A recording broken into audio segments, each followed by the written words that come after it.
Microphone check 1 2 1 2. Ladies, gents, welcome back to the random. I'm your host, SmallwoodWorldWide, back again with another video. And you know what today is. It's Tech Tip Tuesday. So, for today's tech tip, have you ever wondered how you can make your very own animated GIF? You can do so on your iPhone or your iPad. Go right into your presentation here on Keynote. Once you have your presentation set up just the way you like it, you go over here, you click on the More button, also known as the 3 dots. From there, you come down, click on Export. Next, you're going to click on Animated GIF.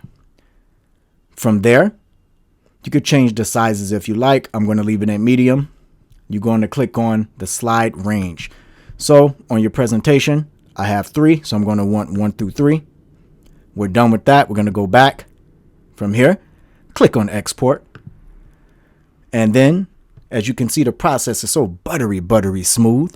Take a look at your very own animated GIF, ready to fly high into the universe of the internet. So, hit me up in the comments. Let me know what you think.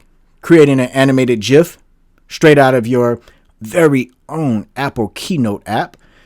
And I hope that you take the time to get creative with them. It's a lot of fun. Ladies and gents, we'll see you next time on The Random. Peace.